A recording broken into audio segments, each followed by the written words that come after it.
Alright, so welcome back from break. Hopefully you noticed we're getting straight to it. May 16th is coming really, really quickly.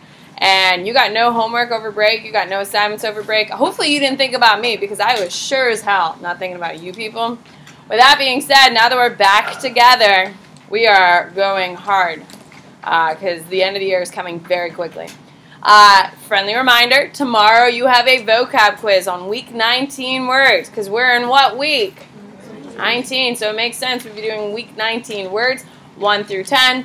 Thursday you have 11 through 20, Friday 21 through 28. Week 19 goes for 7 school days, ladies and gentlemen. Plus, of course, your weekend, which of course you'll be writing in. How exciting. So this is an extra long writing week because, frankly, we deserve it. Because we've done nothing and my brain has gotten squishy over break. So now we'll be back. So, tonight, your responsibility, if you look at your assignments that you picked up in the front, you have period 4 short answer questions, yes? Okay? You'll be writing those later this week. If you look at your notes, you'll have period 4 long answer questions. You'll be writing a couple of these this weekend. And then, of course, you have your very first DBQ. Don't worry, I have another DBQ ready to go. And then I have another DBQ ready to go after that. 7 days of fun, not including weekends. Are we ready to go? Perfect. Thank you for being excited, because I sure as hell am. So, with that being said, your homework for tonight, to make sure everyone is explicitly clear on what the instructions are for today, is that whatever I do not finish in marking up the documents, it is your responsibility tonight to finish. Is everyone clear? So the only thing you're doing tonight is finishing up, making happy on every single document. Friendly reminder, some of you may want to write this down. What does happy stand for? We use it every time we do a primary source. What does the H stand for? I have none, actually. All my kids showed up. Thank you. Jason. Historical context. That's not how you spell it. That's historical context. That's not how you spell context either, but we got it. Alright, what does the A stand for? Mia. Audience. What does the first P stand for? What do you got? Purpose. Second one is what, Alejandro? Uh-oh. What is Potter? Point of view. Which one is the biggest pain in the butt to do, ladies and gentlemen? What do you got, Annie? Oh, no. Point of view is the most important one. I will tell you right now that in your DBQ, guess what is the most important one? Point of view. Guess what scores more points in a DBQ? Point of view. How fun. The one we really hate the most. And what is why, Annie, the one apparently you hate the most? Yeah, why did it happen? Why is it important? Okay, why is it important? Okay, these are the 5 ways we analyze primary sources. You will be doing this for every document I do not finish tonight. Is everyone clear on what the homework is for tonight? Okay, so now, I was thinking of something I meant to tell you, but now I forgot. Oh, congratulations to all of those who are on my wall. If you're on the green big sheet of paper, we got Potter, we've got Matthew, we've got Alejandro, we got Abby. Hey, Abby. And perfect. So, for all of you on the big sheet of paper means you got an A without a curve, which means you earned it outright, so you are awesome and amazing. If you are in orange, you earned an A with a curve. So, pretty cool, but not as cool as my green people. What?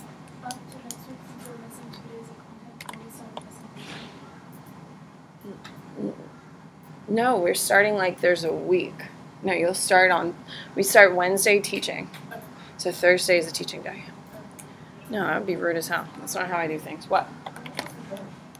Not as severe as you would think. Not as severe as you would think. However, I had your people's backs. Would you agree? Now have my back and do what I'm asking you. Here we go for a DBQ. Alright, so this is a DBQ. This is what it looks like. When you get it on AP exam day, this is what it's going to look like. This is the format. Now, This DBQ is from early 2000s. Why is this not doing what I want? This is not the exact format that you will see on the day of your exam. First of all, you will never, ever, ever, ever have 1 hour and 30 minutes to write a DBQ. You have 1 hour and 30 minutes for Section 2. Section 2 is a DBQ and a long essay question. So you have 1 hour and 30 minutes to write a DBQ and an LEQ. And you have to manage your own time. How exciting. So, 1 hour and a half is never going to be had for a DBQ. You've really got about 50, 60 minutes, probably 70 minutes, and then about 20 minutes for an LEQ once we get down to it. Hopefully you see that this is all about getting in, getting out, and moving on quickly, yes? So, now, when we talk about a DBQ, please listen up. This is very important. There is, of course, a thesis. Obviously, a thesis statement starts off your whole essay. You need to create an argument using all of the documents. So you're not just talking and summarizing the documents, you're creating an argument using the documents. Do you think that adds more sophistication or less sophistication? Do you think that's easy or harder? It is incredibly hard. Because keep in mind, realistically, you have about 60 minutes. Can you do me a favor? Can you close my door for me? Thank you, darling. You need to use the documents. You can't just say, in document 1, they talked about how the Romans didn't like technology. That is a summary. It doesn't score. You just wasted your time. You have to use the documents to build an argument. It is very tricky and very hard. You also have to source the documents. You have to cite. In document 6, blah, blah, blah, blah, blah. In document 8, blah, blah, blah, all that crap. Contextualization. This is something we're familiar with, is it not? Tying it to things that are happening at that time somewhere else. That's exactly what you have to do as well. Oh my God, outside evidence? Are we not the luckiest people? Oh, gee whiz. And then, of course, our absolute favorite, which is synthesis, which is, you know, actually understanding and explaining what the hell you're talking about.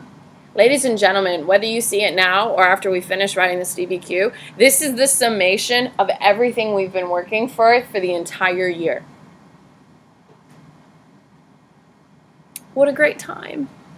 And we'll be writing 3 of these this week. Cool. All right. So, all of this information will be given to you on every single DBQ so you can see what the requirements are. However, the most important thing, and I put a big star right down here, this is your actual prompt.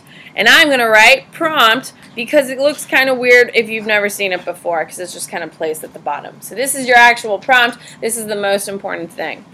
Okay, so using the documents provided in your knowledge of world history, analyze Han and Roman attitudes towards technology. So, what period are we in? You can raise your hand and tell me what period it is. What do you got, Phoebe? It's period 2. Very nice. This is period 2. You should have known that by Roman especially, but if not, the Han, of course. And what is the focus of what are we answering? What are we answering here, Ricky? Attitudes towards technology is the key point here. Attitudes towards technology is what the real focus is on. So, immediately, you should have noticed that you are looking at how the Han looks at technology and now how the Romans attitudes towards technology. Does that make sense? That is the prompt. So, the first thing you do anytime that you start a DBQ, you understand what period you're in, okay? Because all of your contextualization, your outside information, and your synthesis is all going to stem from what period? 2. So if you just start randomly talking about period 4, nothing you write counts. Okay, so you have to know your periodization, ladies and gentlemen.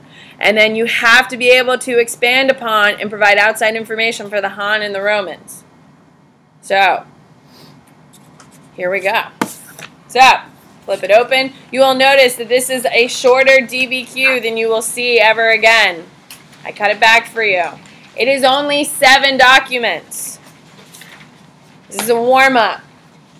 On AP Day, or May 16th, you can see a DBQ up to 12 documents. That's a lot of documents. So, here we go. Now, the faster we move, the less you have for homework. Now, just a friendly reminder, we're in writing week. How much patience and kindness do I have for people who show up unprepared to my class? 0. Do not show up to my class unprepared. Skip it. Hide behind the vending machines. I don't give a crap. Do not show up to my class unprepared, especially in such a stressful week like DBQ is, because tomorrow when you come in, I have to teach you how to write the DBQ, which is 10,000 times harder than doing your happies. Is everyone clear on that? So, do not show up to my class unprepared. All right, document 1, source, Han government official writing to local officials concerning flood prevention, early 2nd century BCE. What do we know? What do we know? Right off the top, Tristan. Okay, so what we know from the prompt that we are looking at Han and Roman. Right off the cuff, who are they? They're Han. So if we're going to write really big, Han. So when we go back through looking to write, we know exactly the document 1 is referring to who? Han. Okay? So it is a bureaucrat, for sure. Bureaucrat, and they're looking at concerning flood prevention. If you have flood prevention, what do you have? You have lots of floods, and where do you think they are? China Sara or what river? Yellow River. Look at how much we've already figured out. I request that you establish water conservation offices in each district and staff them with people who are experienced in the ways of water. There should be 1 high official and 1 deputy with just enough workers to meet the need. For the area on both sides of each river, select 1 person as a chief hydraulic engineer. Order inspections of the waterways, the walls of the city and their suburbs, the dikes and the rivers, the canals and pools, and government buildings and cottages, and supply enough workers to those who are to carry out the repair work in each district. All right, what's my historical perspective? Come on, the faster you move, the faster I move, the less homework you have tonight. Ayla. No. What is the historical perspective, ladies? And what's the context? Guys, it's not that hard. We've already talked about it. I've talked to Matthew way too many times today, but I'm glad to see you. Guys, we've already talked about it. It's not that hard. Savannah. Yeah, Yellow River floods.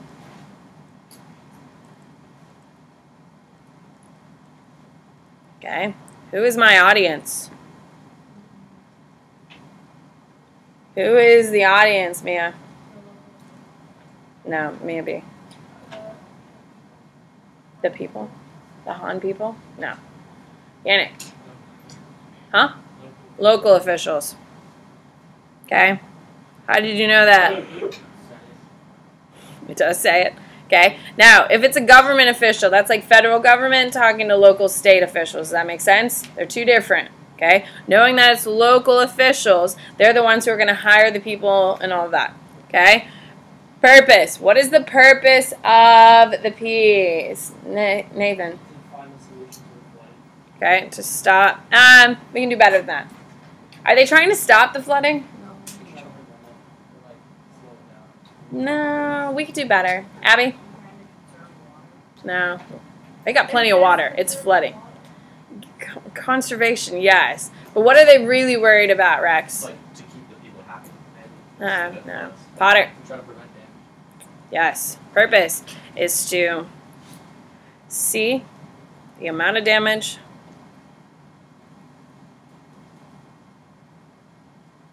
where it is, and how to prevent it. If we know that one building, every time it floods, gets nailed, and another building barely gets touched, what are we going to spend more of our energy on? The one that gets really harshly, and that's what they're trying to see. All right, what is the point of view?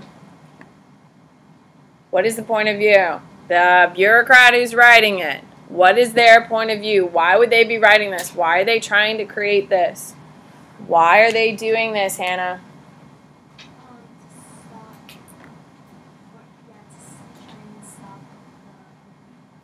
That sounds like a purpose. We're in point of view. What are they trying to do? Why would they be doing this, people? Think about it. Cheyenne. Is it because the flooding is causing damage, or just taking money away from them? Okay, think a little bit bigger than that, too. You're going on the right path. It's taking money away from the government, and... Guys, we're in China. We are in China. What does that mean, Alejandro? They can, no floods happen, they can maintain the mandate of heaven. No floods happen? They're never going to stop flooding. It's floods still to this day. If there's less floods, then the people will be happy. There you go. People will be happy and not overthrow. Perfect. Okay. Why do we care about this? Historically, why do we care? Why is it important?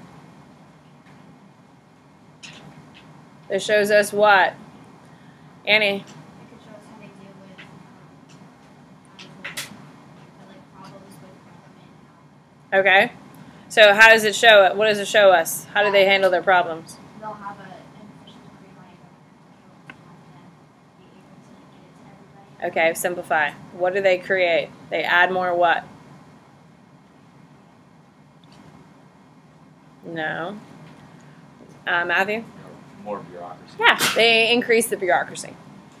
Why is it important? Shows China's willingness to increase the bureaucracy. Okay. Han, positive or negative on technology? Positive. This is definitely a Han positive. Okay, because keep in mind, why am I asking this question? Are the Han positive or negative on technology? Because the prompt is That's the prompt. That's the prompt, remember. So, remember, we're going to spend time going through the documents, but when I start writing my essay, do you think I have tons of time to go back through the actual documents, or am I just going to look at my shorthand notes?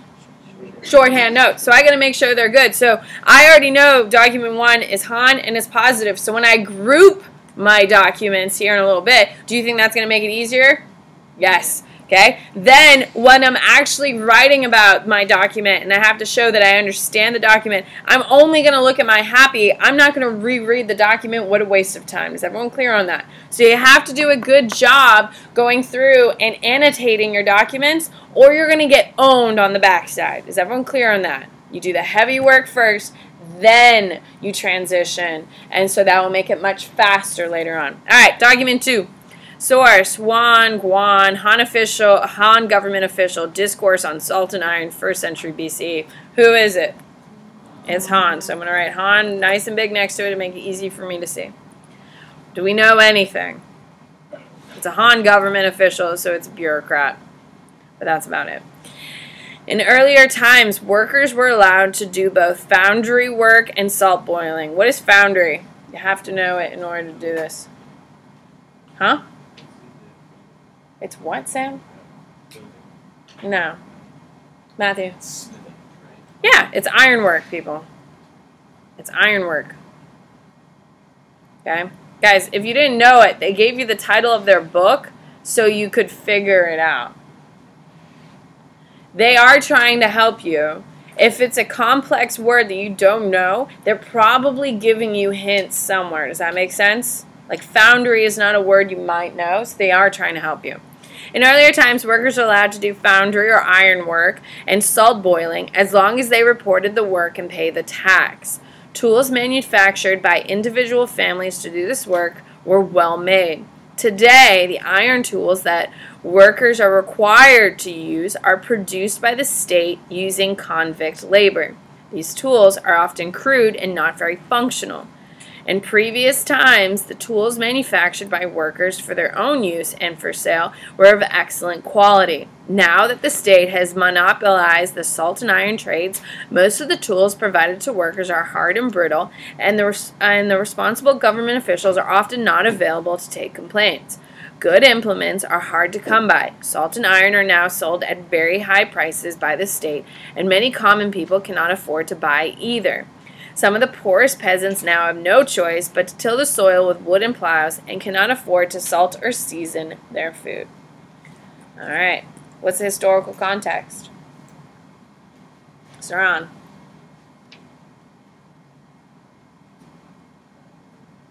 Don't tell me I don't know. We're in week 19. I don't know does not fly. This is this is period 2 stuff. Try something.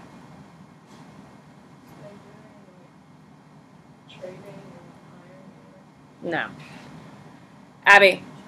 The government's down. There you go. Government monopoly on iron and salt. What does it mean to have a monopoly? I'm teaching this really next week, but what do you got, Jason? Yeah, you're in control of all of it. So if the U.S. government had monopoly on, I don't know, Apple products, every single person in this room would have to have Apple products. Does that make sense? Every computer in the whole country would be Apple products. Every device everyone used, everything would have to be. You're completely forced into it. Audience, who is the audience of this piece? Tristan. Okay, so it's high-level bureaucrats. Perfect. Why do we know it's high-level bureaucrats? Why do you know that? Because it's going to be... Oh, okay, I like that. Okay. And also, he's complaining about their government, policies, correct? Complaining to a bunch of peasants isn't going to help the cause. Purpose. What is the purpose of this piece, Madison? For the higher level bureaucrats to take notice of how the people are. No. What do we got? Ricky. Okay, but how does it affect the work? By making the tools cheaper. Would you say positively or negatively, Ricky? Negative. Purpose is to show the negative impacts of the monopoly on iron and salt. Okay, what is the point of view? Why is this guy writing it when he wrote it? Why, Ayla? Because it's affecting the peasants, and they can't solve their using the class. I think we can clean it up. You're not wrong. You're definitely not wrong. What do we got? What do you got, sweetie? Okay, improved conditions. Why? Probably not horribly wrong, but no, Cheyenne? They don't want to get overthrown. Yes. Guys, we're in China. What rules everything? Mandate of heaven. Yes, the purpose is to show peasant displeasure, to avoid rebellion.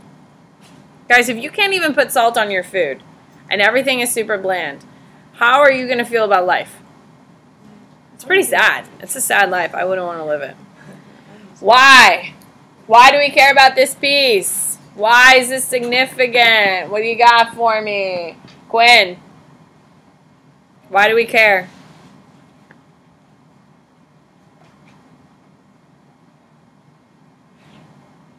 Huh?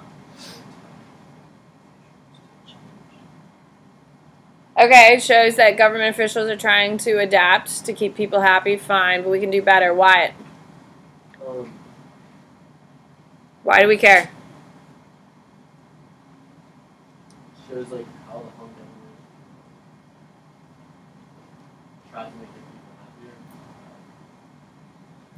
people happier. Tristan? There you go. shows that the people are the decision maker on long-term success, long-term implementation. Perfect. Now, would you say that this Han document is positive or negative on technology? What would you say, Rex? It's negative. There you go. It's a negative one. All right, here we go. Document 3. Source: Wonton, upper class Han philosopher, new discourses about 200 CE. Do we know anything? Okay, it's Han. However, there is something. No, never mind. You probably won't know. Fuixi. Now, anytime you see an asterisk, you know, of course, to check the bottom, correct? Okay, Fuixi, which is a mythological wise emperor, invented the pestle and mortar. What is a pestle and mortar? What is it, Nathan?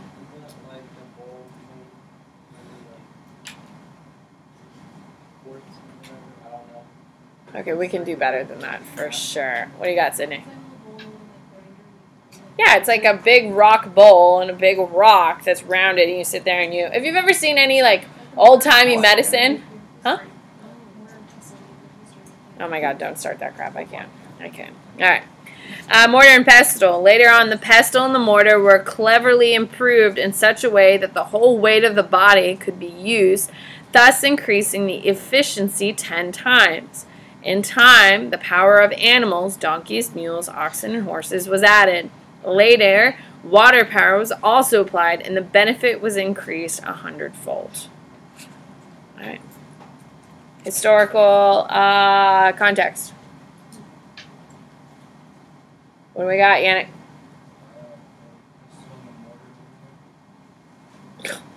No. Think big. Mia? No. Ayla?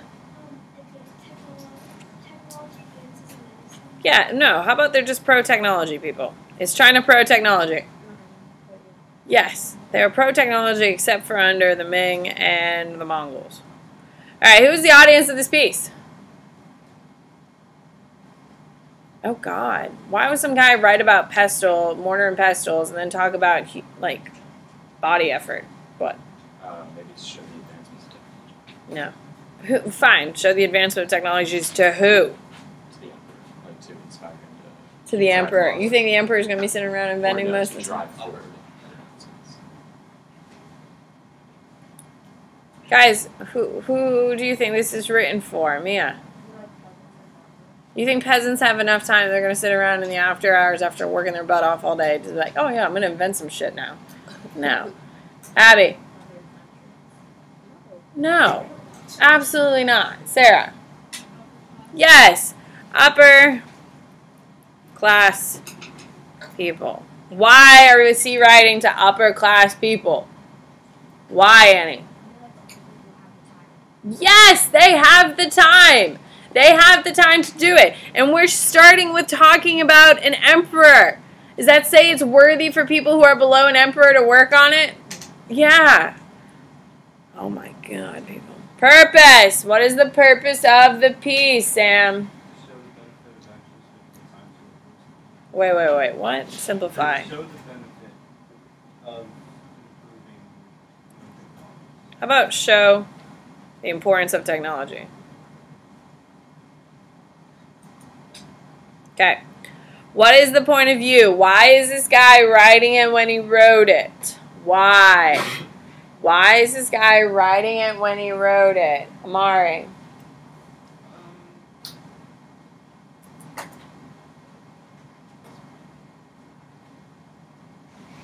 That way there's new technology so people can have a better life. Kind of. I mean, you're not horribly wrong, Sarah. Point of view is, yeah, to push people to begin looking or at creating new tech. Okay. Why do we care? Why do we care about this? Alejandro, why do I care? Well, it shows how technology is favored in our society. There you go. Tech is favored in China and is supported. All right, positive or negative about technology? Positive. There you go.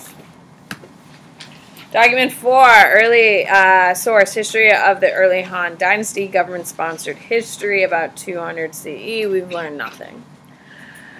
Chu Shu was appointed except we do know it's Han, of course. Chu Shu was appointed governor of Nanjing, sure, Nanyang, whatever, about 31 CE. He was a generous man and his policies were peaceful. He destroyed evildoers and established the dignity of his office.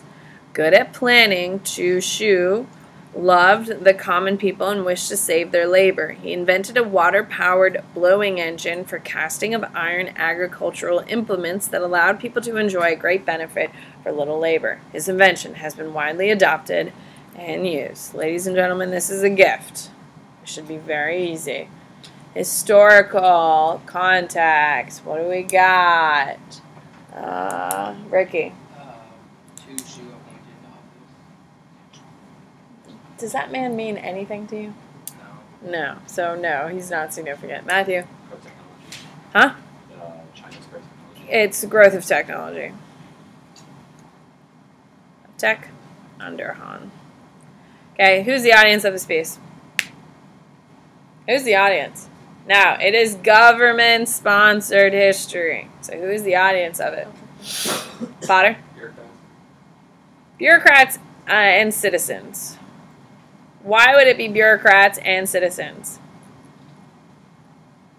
That's the purpose. Why? What do you got, Savannah? Because the voice amendment was for citizens. But why do I keep pointing out if it's government sponsored?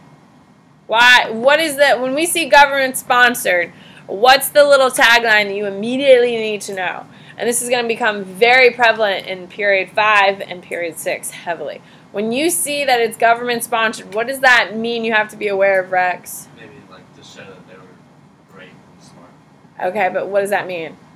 That means they wanted it in their history books so people remember. Okay, there's a bias. There's like going to be a super heavy leaned bias, correct? Okay, now, for instance, if Obama comes out and says, I am the greatest president of all time, are we going to look at Obama and say, you can't make that decision, Obama, correct? Just like if Donald Trump says it or George W. comes out and says it, you can't declare yourself. So when a government comes out and says, we are the greatest government of all time, should we all be skeptical? Okay, that's when we see government-sponsored history. It's a huge red flag and saying, there's a reason why they're including it. Does that make sense? And this happens with every time you see anything that's government-sponsored, whether we're in China, whether we're in Germany, whether we're in Italy, US, wherever. You have to sit there and say, where's the bias? What are they trying to show us? What are they trying to force us to believe? Does that make sense? Okay? All right, so what is the purpose of this piece? Remember, it's written by a government for the government history. What do you think, Sarah?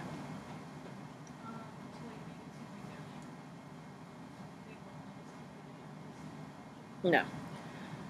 What? Jason?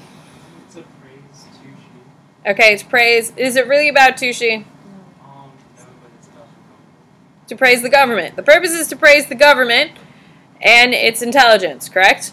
To invent something, you have to have intelligence. What is the real point of view of this piece? What is the real goal of this piece? Tristan. Yes, it is to show that the government, in quote, I'm going to write cares, and in quotes, provides for its people.